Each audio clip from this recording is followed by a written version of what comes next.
sini kita tak pergi jauh-jauh, kita pergi dekat sungai area sini lah, dekat dengan rumah saya. Jam sekarang menunjukkan 09.50 dan kita akan cuba terbangkan drone, ada ke tidak buaya berjemur. Ada sedikit perkongsian yang saya nak kongsikan untuk buaya air masin kita di Malaysia ni, macam di Semenanjung dan juga di Kepulauan Borneo, Malaysia Timur. Kelajuan buaya air masin ni boleh mencecah 24 ataupun 29 km sejam lah. Jangan tengok buaya besar tu dia lembab tapi dia punya per kilometer dia berenang tu dia ikut saiz lah. Kalau yang kecil tu mungkin dia boleh cecah 29 ke 30 km sejam. Yang dewasa 16, 17 kaki ataupun 15 kaki, orang boleh berenang sampai 24 ataupun 25 km macam tu lah. Tapi jaranglah kita dengar buaya air masin ni kejar orang kan. Dekat Malaysia ni buaya kejar orang kan, tak pernah lagi lah.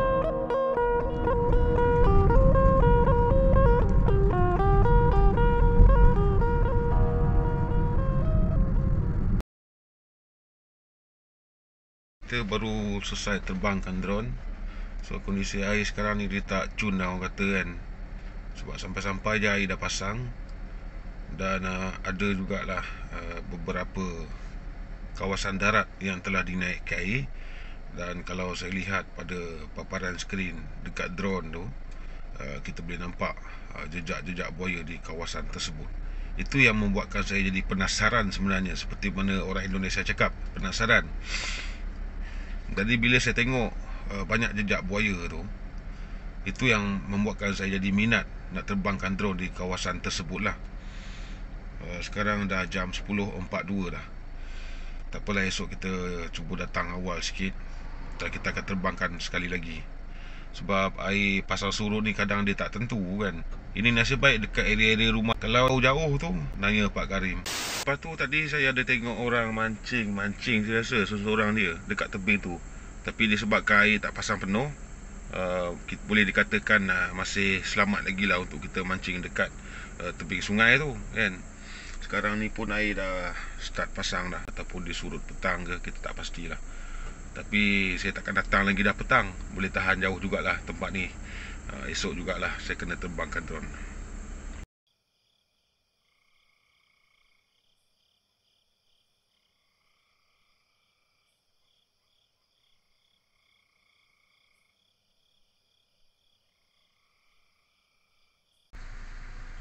Saya pernah diargue pula tentang kepercayaan buaya membalas dendam ni. Buaya membalas dendam ni bukannya dipercayai di Sabah dan juga di Sarawak lah. Kepercayaan ini sebenarnya terjadi juga di Semenanjung juga. Benda ni telah pun dikaji. Dia adalah salah satu reptilia yang paling bijak dan pintar lah kalau nak dibandingkan reptilia yang lain ni. Fakta mengenai buaya membalas dendam itu bukanlah mitos dan memang benar. Dan ada kisahnya tentang buaya membalas dendam tu. Kalau dari segi kepercayaan membunuh 7 keturunan tu, saya tak pastilah.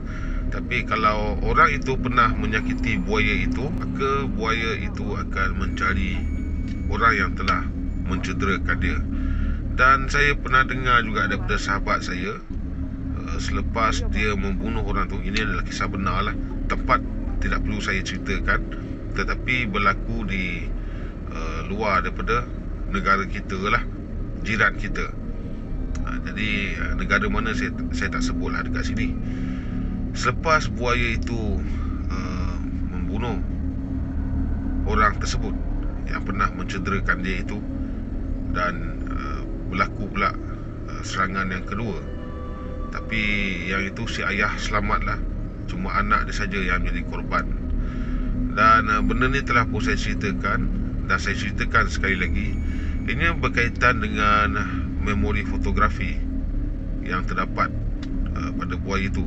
Memori fotografi ini adalah satu perkara yang normal yang dimiliki oleh manusia ataupun haiwan yang bijak seperti gajah, anjing dan juga ikan paus lah.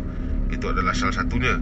Dan ketika saya membaca artikel berkaitan dengan memori fotografi, haiwan yang mengingat gagak pun seperti itu juga. Buaya membalas dendam ini ianya bukanlah mitos, kerana mereka ada memori fotografi dan juga hippocampus yang terdapat di belakang otak kita ni, hippocampus, yang membuatkan kita ingat setiap perkara yang terjadi itu. Dan itulah yang dimiliki oleh reptilia ini, iaitu buaya. Nasihat saya kepada sahabat-sahabat, jangan cuba mencederakan buaya. Kalau jumpa anak buaya jangan ambil. Kalau dapat, lepaskan kembalilah. So kita tak nak ada kaitan dengan mereka, kerana mereka adalah haiwan yang buas. Dendam buaya ini tiada kena-mengena dengan perkara-perkara yang tahyul, mistik, jin, hantu dan sebagainya. Tiada kena-mengena. Memang sifat mereka seperti itu. Itu saja info untuk pagi ini, jam sekitar 06.59. So kita akan sambung pergi ke sungai yang kita pergi semalam tu. Hanya ada nampak satu kelibat saja di kawasan tersebut. Dan pagi ini mudah-mudahan air tak pasang. Kalau boleh, kalau air tak pasang, kita nak tengok buaya yang berjemur dekat situ ada berapa. Okey sahabat, kita bertolak ke sana sekarang.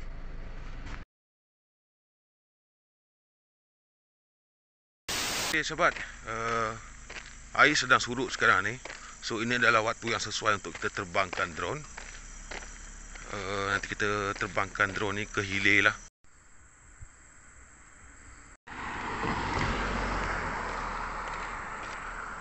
Afat tu dia berhenti tu. Dia tengok dekat batu dekat bawah tu. Kadang-kadang buaya tu berjemur dekat situ. Kadang-kadang jambatan ni jadi tarikan juga. Tak nak sebut lah nama kampung ni. Kita nak jaga nama kampung ni lah kan. Kadang-kadang benda-benda macam ni kadang-kadang jadi sensitif juga kan. Baik, macam inilah kondisi dia. So nanti kita akan terbangkan drone kita kejap lagi. Batu yang saya maksudkan tu, saya tunjukkan kepada sahabat. Ada satu batu tu. Ni, batu ni. Dia suka berjemur lah dekat sini.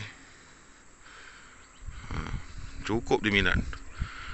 Di belakang rumah warga lagi. Sepanjang sungai ni adalah rumah warga. So diorang dah tak heran dah dengan buaya ni. Tapi saya respect lah orang kampung ni. Diorang dah taklah melakukan aktiviti sangat di kawasan sungai ni sebenarnya. Saya tak faham juga. Ada beberapa kampung ni masih lagi melakukan tugas-tugas yang berbahaya tu. Ada kampung ni menjala masuk dalam air pun ada. Air pun cantik kondisi sekarang ni. So kita akan terbangkan drone kita lah. Okay. Baik sahabat, buaya ni dia tak adalah kata istilah buaya tu baik, tak ganggu orang. Kebetulan buaya ni kenyang. Buaya ni boleh bertahan tak makan sampai 3 bulan, 4 bulan pun ada. Jadi tak heran kalau kita cuci bot, buaya timbul, dia tak serang kita. Logik dia di situ. Buaya ni bila tiba waktu dia untuk menyerang, dia tak ada kompromi lagi dah. Dia akan consider untuk menyerang mangsa dia. Itu manusia lah. Yang saya cuba nak terapkan dalam mindset ataupun pemikiran, tanam dalam diri kita, dalam kepala kita, supaya berhati-hati. Kita ambil drone kita, kita akan terbangkan. Jangan buang masa.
Kita baru selesai terbangkan drone kita.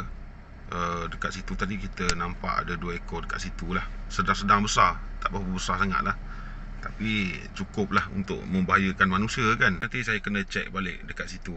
Dia kena crop zoom dia, sebab ada yang kita tak nampak tu. Dekat situ pun kalau sahabat-sahabat lihat, dekat situ banyak kayu, kayu yang mati lah dekat sungai tu. So kita kena check satu-satu. Takut jadi macam semalam kan, bila sampai rumahnya, bila kita check, rupanya ada buaya dekat situ kan, yang saiz dalam sekitar 2 meter macam tu. Lepas tu drone kita pula terbang tinggi, so kita takkan nampak dia punya sosok dia. Kemudian kita balik kepada cerita kita tadi tu, pasal buaya yang dendam tu. Yang tu berdasarkan kajian sebenarnya, dan dia tak ada kena-mengena dengan benda-benda yang mistik, perkara-perkara yang mistik. Dia tak ada kena-mengena dengan benda tu. Dan walaupun kita tidak memulakan persengketaan dengan mereka sekalipun, mereka adalah haiwan buas, mereka adalah karnivor. Kita sedia maklum apa makanan dia. Yang penting adalah kita kena hati-hati ketika kita berada di habitat mereka. Saya boleh katakan tempat-tempat serangan yang terjadi ni ataupun berlaku ni adalah habitat buaya. Jadi kita jangan confident sangat. Kita ikut petua-petua orang dulu, tepuk air dan sebagainya lah. Etnik ini dia punya petua macam ni, etnik ini petua dia macam ni. Dia tak ada. Buaya ni kalau kata dia lapar, kalau hari tu tak bagus bagi individu itu ataupun mangsa itu, kalau kata dia nak baham, dia baham juga. Kita pun kalau kita tengok hari ni, banyak hutan kita dah kurang dah sebenarnya, di mana hutan kita ni telah diganti dengan hutan sawit kan? So bila hutan sawit dah ganti hutan kita ni, maka haiwan-haiwan liar ni dah kurang berada di kawasan tersebut. Kalau saya tengok pun dekat hutan sawit ni yang boleh beradaptasi ni adalah ular, macam ular sawa, ular blue pattern, itu ripong ataupun dipong lah. Kemudian king cobra, kemudian naja sumatrana. Yang ni boleh beradaptasi di kawasan tersebut. Sebab bila hutan kita telah diganti dengan hutan sawit ni, so automatik hutan tersebut akan didiami oleh tikus. So bila ada tikus, kita secara tidak langsung telah mengundang reptilia tali pinggang ini untuk buat adaptasi di kawasan tersebut. Baik sahabat, saya rasa setakat ni saja video kita untuk kali ini. Semoga ianya sedikit sebanyak memberi manfaat kepada sahabat-sahabat semualah. Buaya ni susah kita nak baca karakter dia dari segi dendam dia. Dan kadang-kadang dendam tu kalau walaupun berdasarkan pada kajian, ianya akan menjadi mengarut bagi masyarakat tertentu ataupun etnik tertentu. Cuma saya lebih memilih untuk menghormati kepercayaan tersebut lah. Baik sahabat, sekian, terima kasih.